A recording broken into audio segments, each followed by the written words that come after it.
Grande Guerre. Howard Cooper vivait à Los Angeles avec sa famille. Le 23 octobre 2077, les bombes tombèrent et tout s'effondra. Votech lui proposa un accord, mettre sa famille en sécurité dans un abri.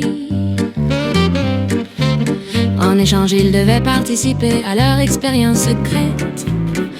Howard accepta, il protégea les siens, mais devint complice de Votech. Des années plus tard, Hank McLean devient superviseur de l'abri 33.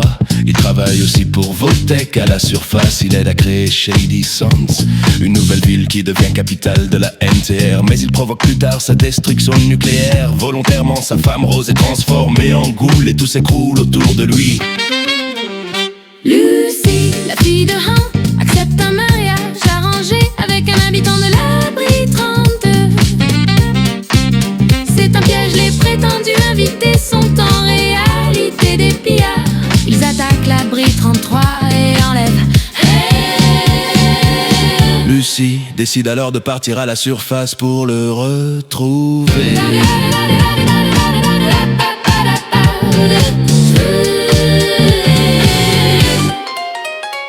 À l'extérieur, elle découvre le Wasteland, un monde dangereux et détruit. Elle rencontre Howard qui est devenu une goule immortelle et cynique.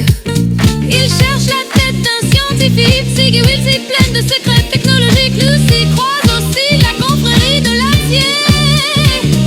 Une armée qui veut récupérer la technologie d'avant-guerre. Dans la confrérie, un jeune écuyer nommé Maximus obtient par erreur une armure assistée.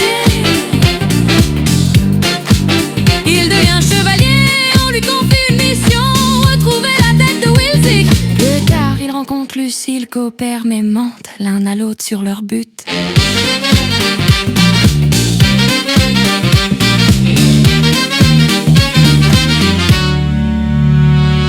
Pendant ce temps, Norm, le frère de Lucy, enquête dans l'abri 33. Il découvre que Votech manipule les populations des abris à travers des expériences sociales. L'abri 32 est presque vide, les gens ont été déplacés pour ces tests. Lucy et Maximus arrivent dans les ruines de Shady Sands. Ils découvrent que la ville n'a pas été détruite pendant la Grande Guerre, mais par un dans une attaque nucléaire planifiée. Lucy apprend la vérité sur son père et comprend que sa mère, Rose, n'a jamais survécu. Moldave, une scientifique rebelle, veut utiliser la tête de Wilsey pour activer un réacteur à fusion froide. Lucy lui apporte la tête et le code qu'elle contient. Le réacteur redonne de l'énergie à Los Angeles. Mais Moldave meurt lors de l'assaut. À la fin, Lucy confronte Hank, découvre toute la vérité sur Votech. Maximus affronte Hank, puis devient officiellement chevalier de la confrérie. Lucy rejette Hank, tue sa mère devenue goule et part avec Howard et Dogmeck. Leur but, retrouver et détruire les dirigeants de Votech.